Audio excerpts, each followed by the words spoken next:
दोस्तों, पाकिस्तान के prime minister Shehbaz शरीफ ने 14 अगस्त की सेलिब्रेशंस के दौरान army rocket force command constitute करने की बात की थी। उन्होंने ऐलान किया था कि पाकिस्तान के अंदर एक नई कमांड बनाई जा रही है, आर्मी रॉकेट फोर्स कमांड, जो कि आर्मी के अंडर आएगी। पाकिस्तान की आर्मी को, पाकिस्तान की गवर्नमेंट को, पाकिस्तान को ये नई कमांड बनाने की ज़रूरत क्यों पेश है? ये कमांड क्या करेगी? इसका क्या स्कोप होगा? And what is going to be the essential purpose of this command vis-a-vis India?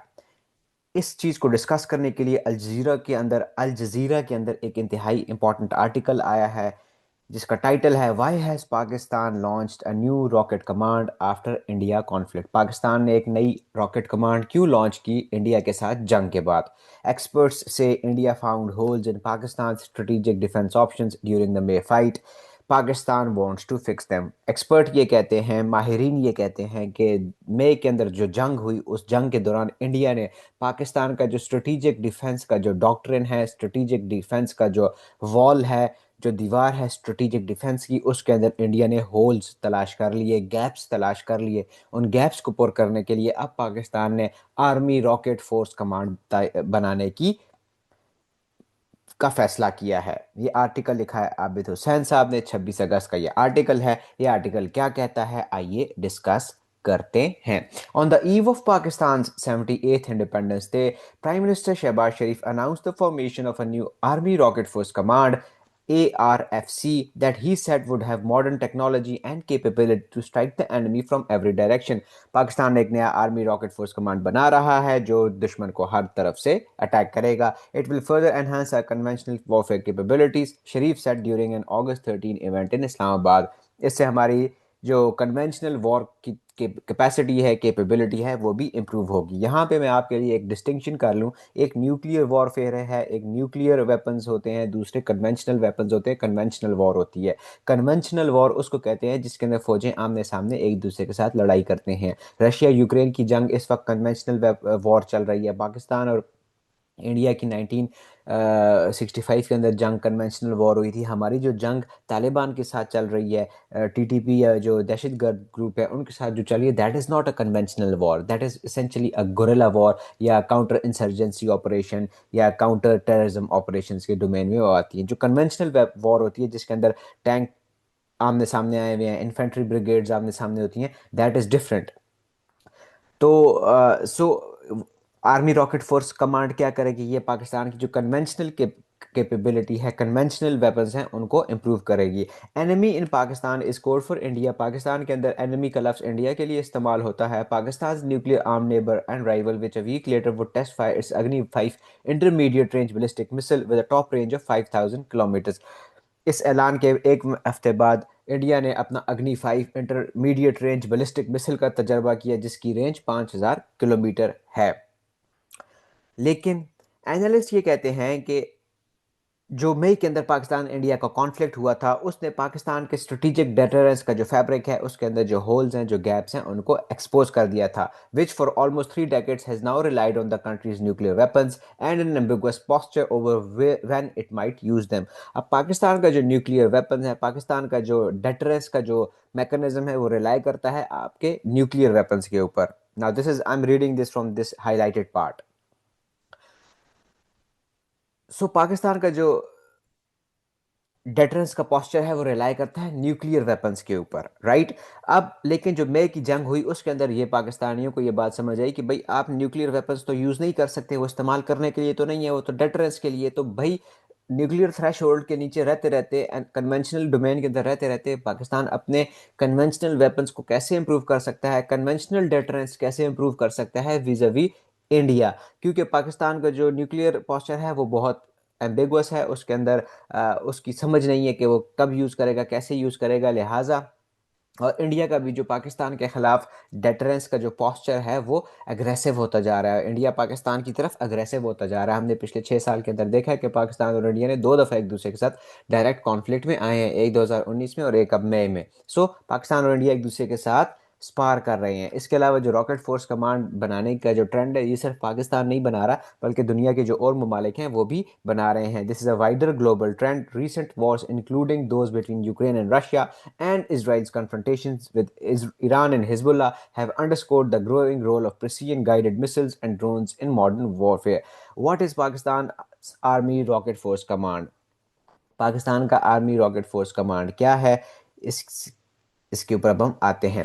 Analyst describe it as a new arm of Pakistan army. ये पाकिस्तान आर्मी की एक नई आर्म होगी, एक नया बाजू होगा। Created to centralise control of conventional missile forces. Pakistan के पास वो मिसाइल्स जो कन्वेंशनल यूज़ के लिए हैं, जिनके ऊपर न्यूक्लियर वॉर हेड नहीं लगेगा, जो सिंपल आर्म मिसाइल होगा जैसे फतह टू, उनको, उनके कंट्रोल को, उनके यूज़ को सेंट्रलाइज करने के लिए, ताकि एक ही सेंट्रलाइज कंट्रोल हो, एक ही जगह से उन सारे जो कन्वेंशनल फोर्सेस हैं, पाकिस्तान के पास जो कन्वेंशनल मिसाइल्स हैं पर पूरे मुल्क के अंदर जो डिप्लॉयड है, वो यूज़ किए जा सकें। Under Pakistan military command structure, it's nuclear Arsenal falls under the strategic plans division.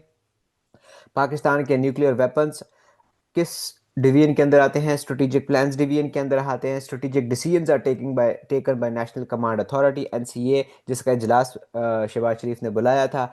जो इस तरह के स्ट्रेटेजिक लेवल के डिसीजंस होते हैं, ये नेशनल कमांड अथॉरिटी लेती है, the country's highest deciding body on nuclear and missile policy. According to Naeem Salik, a former army officer who served at the SPD, the army rocket force command will focus on guided conventional rocket systems rather than nuclear capable weapons. Army rocket force command deal करेगी उन missiles के साथ, excuse me, जो nuclear capable नहीं है, बल्कि जो conventional missiles हैं, जिनके ऊपर न्यूक्लियर बम नहीं लगा होगा, जो नॉर्मल मिसाइल होगा जिससे इतनी तबाही नहीं फैलती। ARFC focuses on guided rockets which are purely conventional systems and do not have nuclear capability. Again, nuclear capable missiles नहीं, बल्कि कन्वेंशनल मिसाइल्स जो आमतौर पर इस्तेमाल होते हैं, जो न्यूक्लियर थ्रेशोल्ड से नीचे रहते हैं, आर्मी रॉकेट फोर्स कमांड उनके साथ डील करेगी। ये बात किसने की है? ये नईम सालिक साहब ने बात की है, जो कि स्ट्रेटेजिक वीएन इंस्टीट्यूट को इस्लामाबाद के अंदर लीड करते हैं। उन्होंने ये भी कहा कि पाकिस्तान के अंदर जो nuclear capable ballistic and cruise missiles हैं, जो आपके पास ऐसे मिसाइल हैं जो न्यूक्लियर वॉरहेड्स लेके जा सकते हैं, वो एसपीडी के अंडर आते हैं, स्ट्रेटेजिक प्लान्स डिवीजन के अंदर, और एनसीए के अंदर, नेशनल कमांड अथॉरिटी के अंदर। लेकिन ARFC army rocket force command will be overseen by the armies general headquarter. ARFC किसके अंडर आएगा? जनरल हेडक्वार्टर के अंदर, GHQ के अंडर आएगा। इसके बाद अल जजीरा वालों ने तुगरल यामीन साहब से बात की, जो कि कोई आर्मी के ब्रिगेडियर हैं, रिटायर्ड हैं। आर्म्स कंट्रोल के ऊपर उन्होंने काम किया हुआ है, न्यूक्लियर अफेयर्स पे उन्होंने काम किया हुआ है। उन्होंने ये कहा कि भाई ARFC बनाने का मकसद ये है कि पाकिस्तान की ऑपरेशनल रेडीनेस को इम्प्रूव किया जा सके, एफिशिएंसी को इम्प्रूव किया जा सके। किस चीज़ की एफिशिएंसी को? मिसाइल को डिप्लॉय करने के, यूज़ करने की, चलाने की और मारने की जो एफिशिएंसी है, जो उसका सारा ऑपरेशन होता है फ्रॉम स्टार्ट टू एंड, यहाँ से लाइक उसको डिप्लॉय करना एंड देन उसको फायर करना एंड सारा जो प्रोसेस होता है, उसकी एफिशिएंसी को इम्प्रूव किया जाए, ताकि डटरेंस भी हो और कॉन्फ्लिक्ट के दौरान अटैक भी किया जा सके। अब ये सारा समझने की बात ये है कि पाकिस्तान को यह ख्याल क्यों आया कि भाई हमें अपनी जो कन्वेंशनल मिसाइल्स हैं, उनकी जो एफिशिएंसी है, उनकी जो ऑपरेशनल रेडीनेस है, उसको इम्प्रूव करने की ज़रूरत है। ये एक बहुत इंपॉर्टेंट सवाल है। इस इंपॉर्टेंट सवाल का जवाब इस आर्टिकल के अंदर मौजूद है, जो आखिर में आएगा। लिहाजा मेरे साथ जुड़े रहे, मैं आपको बताता हूँ कि ये क्यों हुआ, क्यों पाकिस्तानियों को ये बात समझ आई कि भाई अब हम न्यूक्लियर वेपन्स तो इस्तेमाल कर नहीं सकते क्योंकि वो डेटरेंस के लिए है, तो हमने कन्वेंशनल वेपन्स यूज़ करने हैं। कन्वेंशनल वॉर जो अभी हमने इंडिया के साथ लड़ी, तो उसके अंदर ऐसा क्या हुआ कि पाकिस्तानियों को ख्याल आया कि यार कौन सा ऐसा गैप है जो इंडियंस ने देख लिया, जिसको इंडियंस ने एक्सप्लॉइट किया, जो पाकिस्तानियों ने अब आइडेंटिफाई किया कि हमारा जो डिफेंस और डेटरेंस का जो सारा फैब्रिक है, जो सारा वॉल है, उसके अंदर ये गैप है, उसको हमें पुर करना है। वो हम देखते हैं। Pakistan army currently operates 9 course across the country. Pakistan की पूरे मुल्क के अंदर 9 कॉप्स हैं, कोर्स हैं, alongside 3 specialise command. 3 specialise commands भी हैं। एयर डिफेंस कमांड है, cyber command and strategic forces command है, which manages nuclear delivery systems. Strategic forces command क्या करती है? पाकिस्तान की delivery of nuclear systems. The ARFC is expected to be led by a 3-star general. ARFC को एक 3 star का general lead करेगा, reflecting its strategic significance, जो इसकी इंपॉर्टेंस को बताती है। Three star general Pakistan army among the senior most generals who are given the task of leading strategically important military corps and other departments. एक 3-स्टार जनरल एक important general होता है। Anyways, Analysts argue that the ARFC is a long-term doctrinal evolution rather than a short-term response to India's missile test or a May conflict.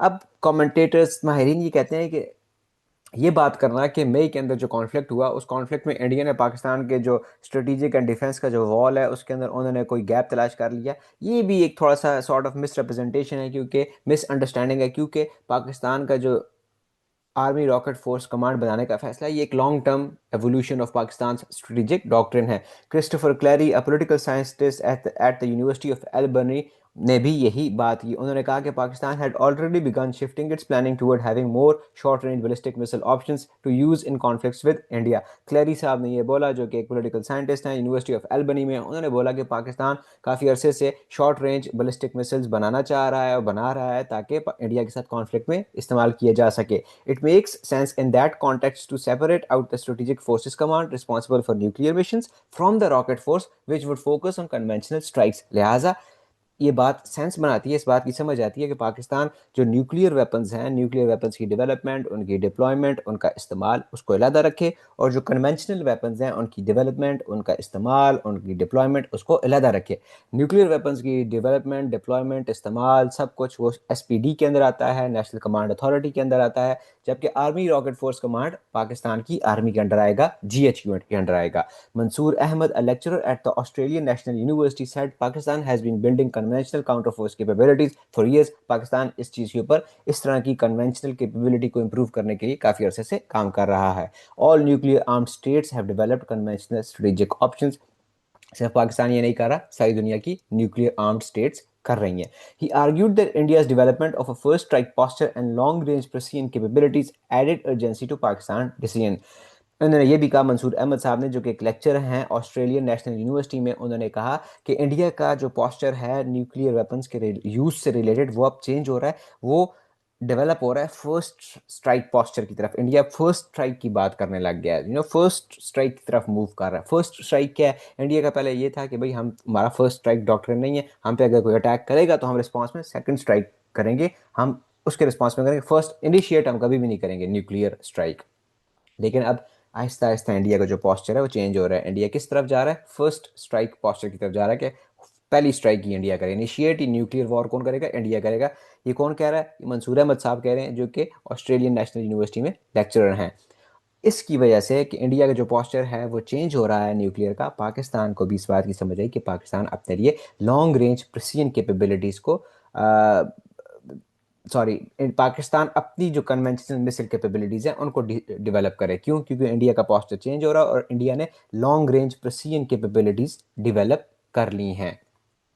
ये long range precision capabilities India की ये important है, ये भी discuss होंगी।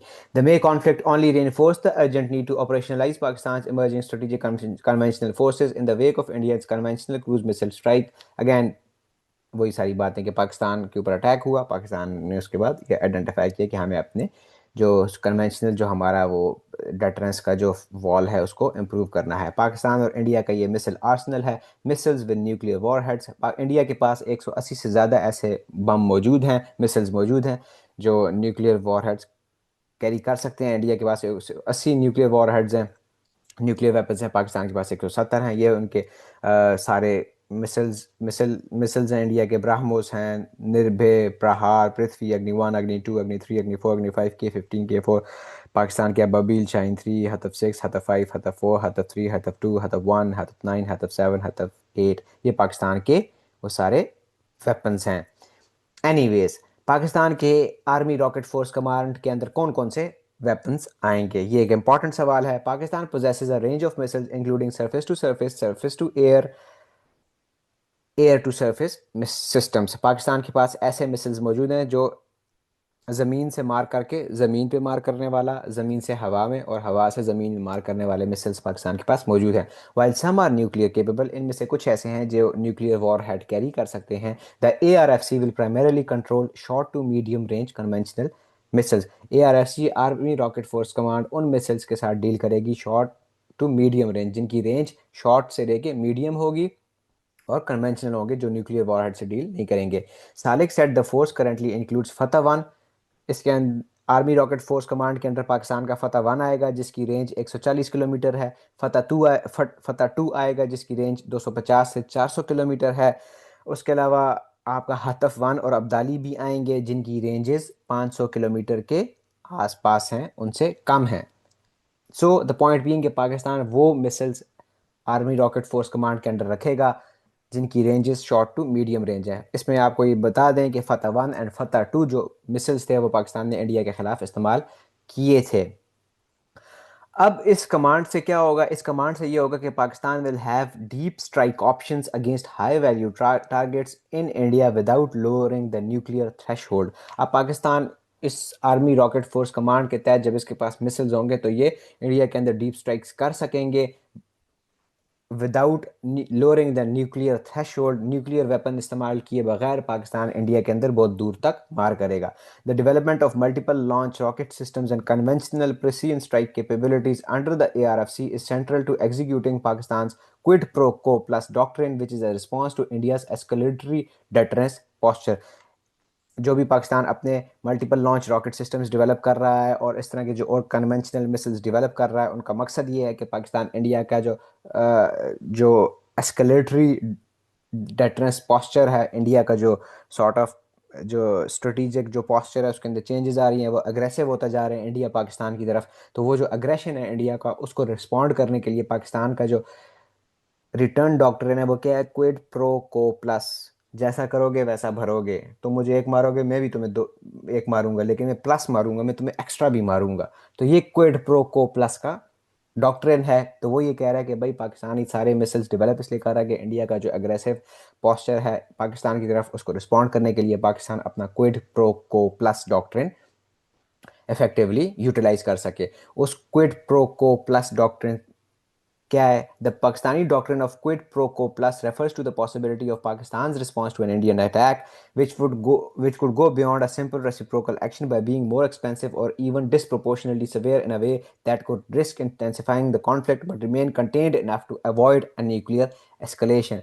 So the point being कि India Pakistan को एक बम मारेगा, पाकिस्तान इंडिया को 10 बम मारेगा, लेकिन 10 बम भी ऐसे मारेगा कि न्यूक्लियर वॉर नहीं होगी, न्यूक्लियर थ्रेशोल्ड से नीचे ही रह के इंडिया पाकिस्तान इंडिया को एक अच्छा तगड़ा रिस्पॉन्स देगा, which is the doctrine of Kwid pro quo plus. सो ये पाकिस्तान इस क्विड प्रो को प्लस को डेवलप करने के लिए पाकिस्तान अपना army rocket force command develop कर रहा है। अब हुआ क्या कि भाई इंडिया के साथ जो पाकिस्तान की जंग हुई, उस जंग के दौरान इंडिया ने पाकिस्तान के अंदर स्ट्राइक्स की। उन स्ट्राइक्स वो स्ट्राइक्स कहाँ पे हिट हुई?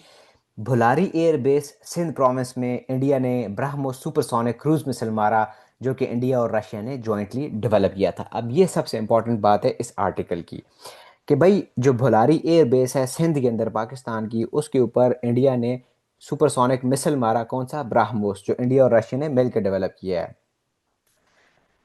इस मिसाइल की इस मिसाइल के बाद, इस मिसाइल अटैक के बाद पाकिस्तान को इस बात की समझ आई कि पाकिस्तान के पास इस मिसाइल अटैक का कोई जवाब मौजूद नहीं था। पाकिस्तान के पास टैक्टिकल न्यूक्लियर वेपन्स मौजूद हैं जो कि शॉर्ट रेंज हैं, लो यील्ड होते हैं और जो बैटल फील्ड के अंदर इस्तेमाल होने के लिए कि कोई टैंक्स घुस आए पाकिस्तान के अंदर, कोई बड़ी फौज इंडिया की पाकिस्तान में घुस जाए जो उनके ऊपर मारा जाए। लेकिन जो ब्रह्मोस का जो क्रूज मिसाइल अटैक हुआ पाकिस्तान के ऊपर भुलारी एयरबेस पे, उसका पाकिस्तान के पास कोई जवाब नहीं था।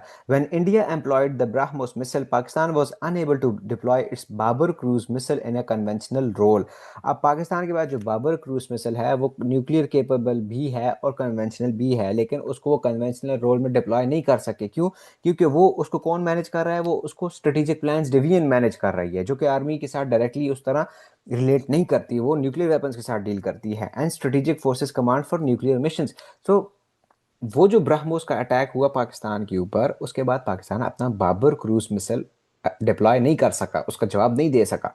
क्यों? क्योंकि ये मिसाइल्स कौन हैंडल कर रहा था? ये एसपीडी हैंडल करती है, स्ट्रेटेजिक फोर्सेस कमांड हैंडल करती हैं। The Babar also known as Hatf 7 is a ground launch cruise missile with a 700 kilometre range and has been operational since 2010 but remains tied to Pakistan nuclear doctrine. अब बाबर किसके साथ attach है? Babar attach है जिसको इसको हतफ 7 भी कहा जाता है। इसकी रेंज है 700 किलोमीटर और ये एसपीडी के पास है। और ये न्यूक्लियर डॉक्ट्रिन के साथ है। पाकिस्तान ने सोचा था कि हम इसके साथ न्यूक्लियर बम लगा के मारेंगे, लेकिन अब इनको इस समझ आई कि नहीं, इसको हम कन्वेंशनल रोल में भी इस्तेमाल कर सकते हैं, ज़रूरी नहीं है कि हम इसको न्यूक्लियर रोल में भी इस्तेमाल करें। Establishing a new rocket force underlines shortcomings of the existing nuclear posture which relied on tactical nuclear weapons to deter India from attacking Pakistan. Conflicts in 2019 and 2025 clearly show that India has found ways to circumvent Pakistan's nuclear deterrent. Now, conventional firepower is needed to cover India's territory and overcome missile defenses, he added. ये एक बंदे से उन्होंने बात की, उस बंदे का नाम में उन्होंने नहीं बताया कि वो कौन था, लेकिन उसने ये कहा कि जब ब्रह्मोस क्रूज मिसाइल पाकिस्तान को आके हिट हुआ, पाकिस्तान उसका जवाब नहीं दे सका।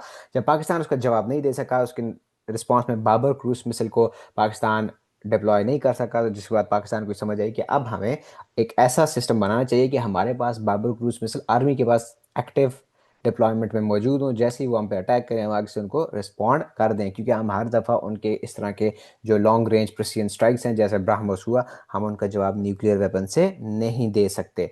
लिहाजा ये जो पाकिस्तान का जो एक स्ट्रेटिजिक लाइक एक पॉस्चर है, डेटरेंस का जो पॉस्चर है, उसके अंदर जो वो न्यूक्लियर वेपन्स के ऊपर और टैक्टिकल न्यूक्लियर वेपन्स के ऊपर रिलाई कर रहा था, अब उसको पाकिस्तान एक्सपैंड कर रहा है। कन्वेंशनल वेपन्स, कन्वेंशनल मिसाइल्स के ऊपर भी पाकिस्तान जाएगा through army rocket force command. So again वो यही बात कह रहे हैं कि भाई पाकिस्तान और इंडिया की जंग अभी ख़त्म नहीं हुई, क्योंकि जब मई के अंदर का जो कॉन्फ्लिक्ट था वो ख़त्म हुआ, तो उसके बाद मोदी साहब ने कहा कि भाई ये सिर्फ एक पॉज आया है कॉन्फ्लिक्ट के अंदर, कॉन्फ्लिक्ट अभी ख़त्म नहीं हुआ। सो द पॉइंट बीइंग कि पाकिस्तानियों को इस बात का पता है कि फड्डा दोबारा लग सी, तो जिस टाइम फड्डा दोबारा लग सी तो फिर कम मज़ा ना आसी अगर पाकिस्तान के ऊपर अटैक हो गए। सो ये सारा किस रिस्पांस में हुआ? ये सारा हुआ ब्राह्मोस क्रूज मिसाइल का जो अटैक हुआ भुलारी एयरबेस सिंध के अंदर। So it was extremely important that we study army rocket force command. I hope you liked it, I hope you understood what I tried to tell you.